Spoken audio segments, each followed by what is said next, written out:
where we started, really, in that hopefully we've set out that, you know, we understand the aspiration for us to be able to do a whole load more, and that's and we'd like to be in a position to do it, and let's hope we get a good settlement from government moving forward to support you know, continuation of some of the positive things we've been able to do in respect of BSIP. But hopefully we've also been able to establish that there is quite a lot that we're already doing as a department across a whole kind of range of different kind of client groups, you know, public bus and home to school and so on and so forth. And yeah, there's some fairly big numbers on that slide that that hopefully kind of set out that yeah, we do what we can, and successfully, you know, move many people around the county on a daily basis, and keep our communities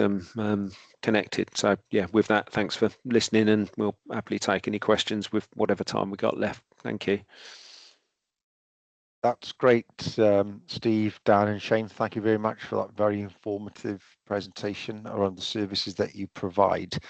We've got about 15-20 minutes left of the session before we close at about 1 o'clock. Steve and team, if you could have a look, if you click on the Q&A button, there are a couple of questions there around bus services before we go to the floor. Did you want to maybe pick those up first, and then we'll take some of the hands up that we've got then? So we've got one from Laura and then from Sandra, the top two, which are particularly about bus services.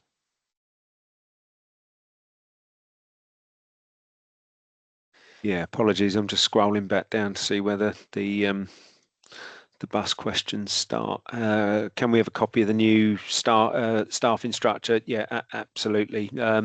Perhaps what I assume that the slide decks will be circulated following this. So maybe what I'll do is liaise with colleagues who'll be distributing that, and we can include a full PT structure as part of it. Seems to be how it works.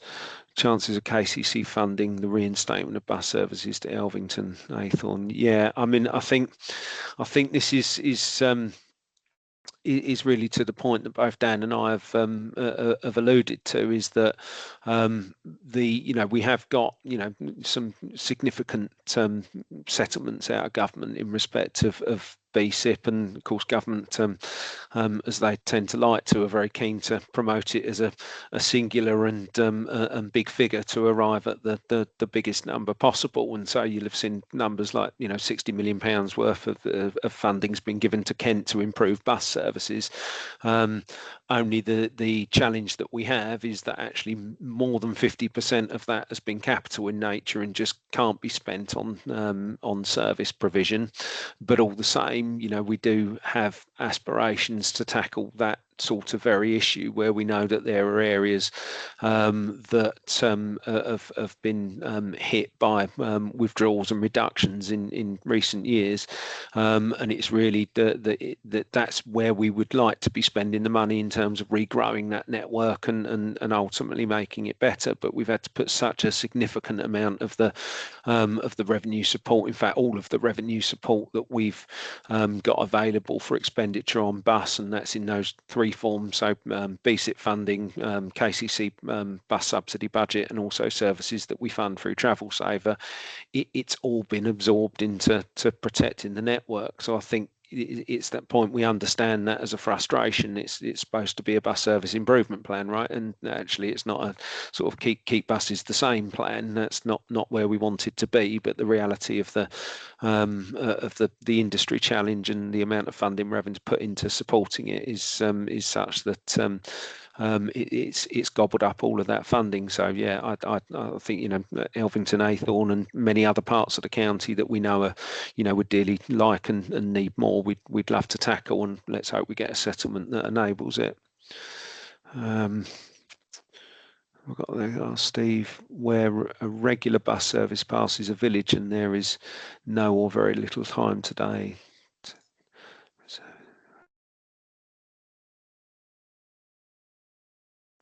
Yeah, okay. So this is yeah, and it refers to Detlin. Okay, yeah, and I think that that's something that we've had a look at recently. So I think the perception, quite understandably, is that there's a bus that goes, skirts along the top of the village, but doesn't actually come into the village to the benefit of the residents of that location. So can't the operator just divert in? In terms of what leverage we have, well, yeah, very little in truth, other than the fact that we've got good relationships with our operators. So, our request for them to consider such things hopefully carries, a bit more weight than it would just coming from, an individual. The consideration that an operator will have in that instance is, whilst the time penalty for that diversion might be relatively small, 3-4 minutes to go, dive in and out of Detling to use the example in the question.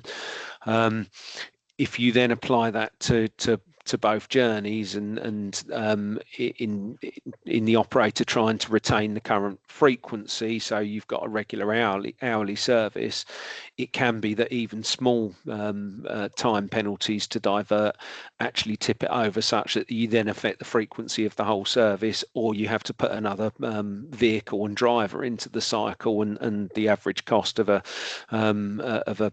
bus running 5 or 6 days a week now for an operator to put it on the road is somewhere between 200 and 250,000 pounds a year. So would that cost be covered by the additional usage made from the village that it diverts into? Is it tends to be the consideration, and I think that because that was something that we asked Stagecoach to consider in respect of Detling, it was exactly that sort of dynamic, in so much as it then breaks the frequency or demands an extra vehicle into the cycle, and their commercial consideration is simply that the time and cost involved in that wouldn't be supported by the use it was likely to attract. I think was that it in the sort of bus related questions in the Anne's got her hand up, but I think it's okay. popped her questions in. What is a small medium transport scheme? Where do you repair your electric buses? And how does Kent Carrier work? Okay. For everybody else on the call. Sorry, what is a small medium transport? I think that was that referring to some of the small highway initiatives, Dan. I think in your piece of the presentation where that is so outside of the 3 and hopefully 4 larger scale bus priority schemes that we've delivered on the highway, we made funding available through what's called our punctuality improvement partnership, which was to equip that group with a budget that enabled them to support bus operators, whereby they had smaller level highway interventions such as new bus stop clearways or junction realignment or a bit of yellow marking. That kind of scale of scheme was what that was referring to. Kent Carrier was one of the other parts of the question. So that is a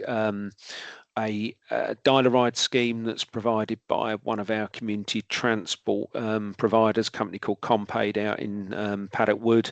That covers the majority of the county, and it's designed to ensure that where that scheme operates, it ensures that residents in the area who can't access conventional public transport, because it doesn't exist, you live in a village that doesn't have a bus stop or a service or a railway station, or because you've got a mobility impairment that means that there is a bus service but you can't use it, the dial-a-ride scheme offers more of a door-to-door service that can be accessed by residents, and typically provides the village with a connection to the local town and other key destinations in and around the town once or twice a week. So it's quite limited, but it's a bit of a safety net. And the other is where do we get our electric vehicles charged? I think that's probably for you, Shane. Serviced, I think, is it? Oh, serviced. Where do you repair your electric buses? Yeah, so I could come in on that. So 99% of the repairs on the new vehicles are done at the depot. I think and as part of the existing fleet in Dartford. As part of the electrification program and a new contract, we did introduce a new bus depot in Dartford. I think one of the great things about electric vehicles is there's less moving parts, so there are less repairs required. And I think the skills that our engineers are now having are more kind of laptop based than ratchet based. It's more about part replacement. And one of the things we have delivered both on the Dover and the Kent Thameside schemes is a pipeline of apprenticeships. So we've currently got 8 new apprentices coming out of school leavers, local school leavers who are coming in and going into apprenticeships, which are going to lead to employment, hopefully with us, but if not with us, then elsewhere in the industry. And has been a challenge about the lack of skills coming through, so we're really pleased to be able to play a part in doing that. The big piece, obviously, with electric vehicles is the batteries, and we've opted for the pantograph chargers. So, and the reason we've done that, as I said before, because we're a 24-hour service, the buses can't just go back to the depot and get charged. If they're out, they need to be out on the road. So they have little and often charges at the end of each run.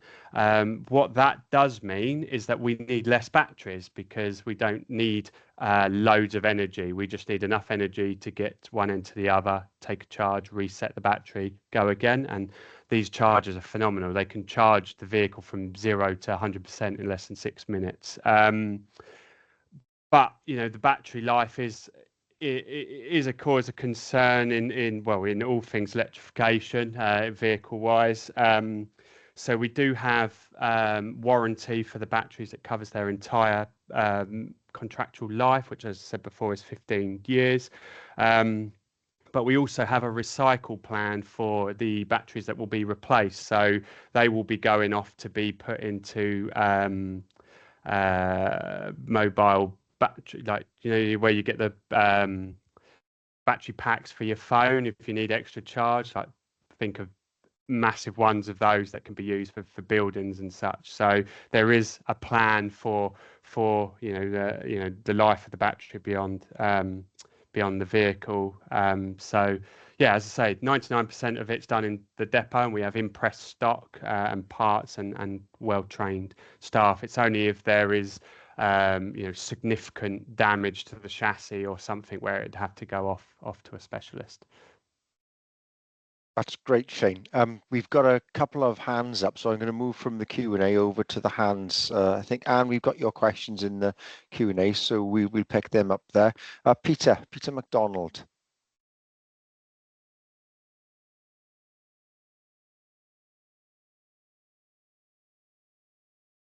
I've just allowed his mic, so he should hopefully be able to unmute. Thanks, Kat. Oh, thank you very much. Yes, well done. No, very good presentation all round. This is not a question about buses, although I used to work for them many, many years ago, but very, very interesting. But the main question I've got, or the main plea, is regarding the A2500, which is the lower road on the Isle of Sheppey, particularly between Cowsted Corner and Barton Hill Drive, which is where 2 lanes go down to 1. And this causes very frequent tailbacks, not just at peak times, onto the A249 trunk road. It just causes so much congestion. And the reason is, of course, that the design capacity of a 2-lane road is 13,000 vehicles a day. And in fact, it's well over 20,000. We've got another, I think, at least 3,000 more houses already with planning permission to be built on the east side of Cowsted Corner. So it's going to make it even worse. So all I'm asking is that please can we start looking at the possibility of dualling that piece of road. Obviously, it'll take government grant, but also I think we should be much harder on the developers and landowners who are making huge enhancements of value that we should be charging far more 106 money. I don't know whether there are any limits on that, but they should be making a substantial contribution towards it. But it would have to be done with a government grant without any doubt. But yeah, it's the dualling the 249, the A2500 from Castor Corner to Barton Hill Drive, and that will then solve the problem. Well, it will help the problem anyway. Thank you very much indeed. Peter, thank you very much for your question. That's definitely one for my colleague Tim Reed and his team to have a look at, but unfortunately Tim's had to drop off the call right now. Unless there's anybody from Tim's team that can pick that up, that's on the seminar today. If not, we'll take that away and get Tim to come back to you with a response on that, Peter, if we could. Doesn't look like there's anybody available. Okay, next person is Hayley Roberts. Hi there, thank you. We're one of the rural areas where the bus unfortunately was cut a couple of years ago. We've been lucky enough to be able to fund it by joining forces with other parishes and also the community support or community bus grant, I think it is. Just wondering if there's any plans to keep that going, and also if there's any other funding available that you might be able to mention. Let me take that one, Steve. Yeah, if you like, Dan. Yeah. Yeah, by all means. Yes, so under BSIP, we have run a community transport grant for the previous 2 years, so in 23-24 and 24-25. We are actually live with a grant at the moment. So if you did want to contact me, Hayley, I'll put my... We have just applied for that, because I think the deadline was the end of September. But yeah, I was just wondering, obviously that's for the next year. Just really wondering if there's anything going forward that you can think of other than that we might be able to apply for as well. It's basically a once a week service that we've got an agreement with New Venture with, and Norman's very, very amenable to keeping it going, which is great. But it's just the funding that we worry about, because obviously as parishes, we don't actually get a lot of funding that we can put towards it. But any information like that would just be helpful. Of course, yeah. I mean, yeah, I think the grant is our predominant source of funding that we can make available, and we have had to make it a capital grant this year due to the pressures that have been on the revenue budget, which we've covered. But I think probably the best thing is that if we can look to have a conversation with you, Hayley, and we can look at the specifics of the scheme and see if we can give you any pointers or any thoughts on how that might be supported, or for any other funding opportunities kind of external to KCC, if that would help. Yeah, that'd be great. Thank you. Okay, thank you, Hayley. Andrew Bowles. Okay, can you hear me? Yes. Right. A quick question and then a comment, if I may. The quick question, really looking ahead to future seminars, the one thing we haven't been able to cover in much depth today is the integration of bus and train services, which obviously is vital in some parts of the county. Rather than start a whole new ball game today, maybe something you want to think about for a future seminar. My comment was really, having floated around local government for 49 years as an elected member, including 16 years as a county member, I signed up for this more in hope than expectation, because God knows how many highway seminars I've attended in that 49 years. But really, congratulations, Andrew, to yourself and your team, because hope actually triumphed over expectation. I thought it was the most interesting and informative highway seminar I can actually remember sitting through. So I really wanted to make a point of publicly thanking you and all your team for what you put into this morning. I really appreciate that feedback, Andrew. And we if you think back, maybe I've long been doing them now, over 10 years, we were very much focused on maybe some of the operational stuff, but of recent years we've tried to look at topics of greater interest and wider impact, rather than just how many drains have we cleaned and how many street lights have we fixed. and the introduction of our wider H&T colleagues, particularly from Tim's Transportation and Steve and the team and Shane and others from public transport. It's just given a little more context, and hopefully as well that we've got across today some of the work that goes behind the scenes. From the customer support team, from Whitney managing the tunnels. You probably wouldn't get to know about these things that actually happen to support those hidden elements of the work that we do in H&T to keep the network flowing.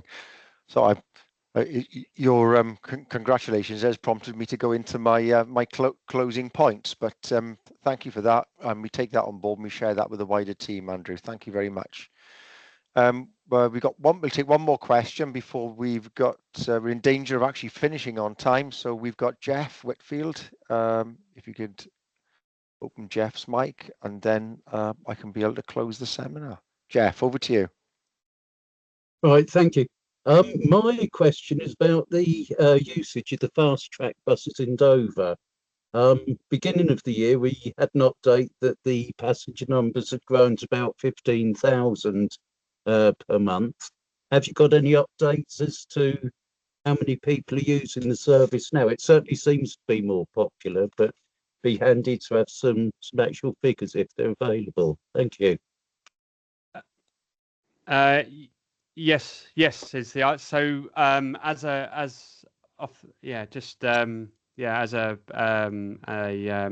round number that I can give you now, we are averaging around 700 passengers per day. So the service has grown phenomenally. It is beyond our forecasts. So it's really great that people are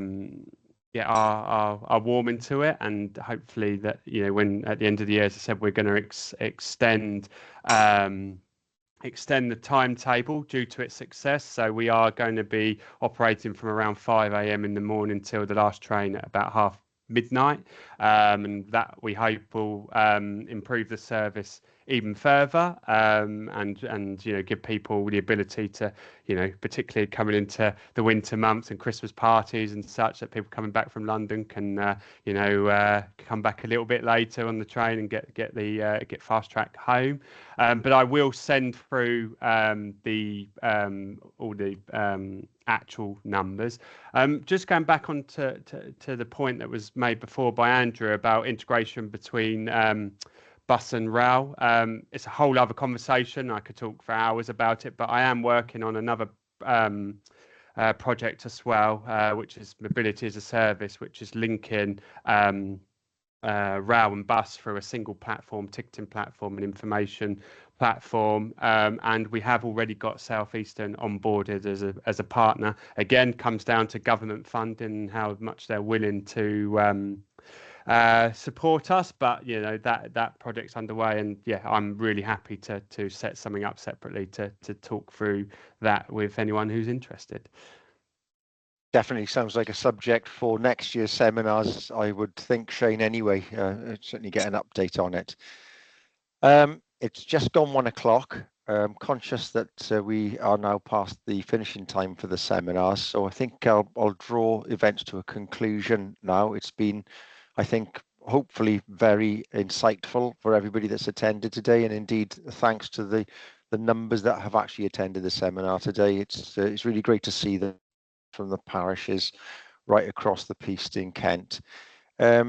Just as some reminders that if you've got a question, pop it in the Q&A. We will get back to you with more formal answers, and we will circulate those to everybody else. If I've got one ask from today, and it'll come to Simon and Kevin's presentation earlier on, please familiarise yourself with the new My Kent Highways and the Kent online reporting tool, and indeed your parish portals. We want to get feedback. There is a plethora of items that you can actually self-serve on. Have a look at it. You don't have to log anything if you don't want to. Go on to report a fault, drop down the menu, and you can search through the whole list of items that you can actually report back to us, which will get directed to the team, so you don't have to track anybody down. You haven't got to find anybody's name. You don't need to let the phone ring for ages on end to get hold of anybody. Look for the item that you want to raise an inquiry with us for, and you can submit that. But just spend a little bit of time, spend 5 or 10 minutes having a look at that portal, familiarize yourself with it, and I'm sure it'll make your lives a lot easier in terms of trying to contact us about certain things. And finally, before we finish today, if you haven't had enough today, there is an opportunity to come and join the in-person event, which is being held on the 22nd of October. Simon, I think that's correct, isn't it? In Sessions House in Maidstone, where we will have a marketplace in the Stone Hall in Sessions House, where you can come along and meet some of the teams. Some of those that have been presenting today will be there available to have, heaven forbid, in this day and age, an in-person event without any COVID restrictions, and we can potentially have some good discussions and share a cup of tea and a slice of cake. If the budget extends to cake, I need to find out. No cake, but I promised to bring some biscuits. All right, I knew there was some kind of snack on the menu for that day. So again, thanks everybody for your attendance today. Look forward to seeing any of you in the future, particularly if you want to attend the next event, and and some ideas for what you'd like on the agenda for next year's parish seminars. By all means, either feed them back to us or through Charmaine at Calc. We're always looking to see what you'd like to hear about and what details you'd like to hear from us as a service. So on that, I'll bring the event to a conclusion. Thanks to everybody that's presented today. Been top presentations from everybody, and thanks for the time and effort everybody's put into presenting them today. On that, we'll close the event, and thanks everybody for attending. Take care. Have a good rest of the day. All the best, Andrew. Take care.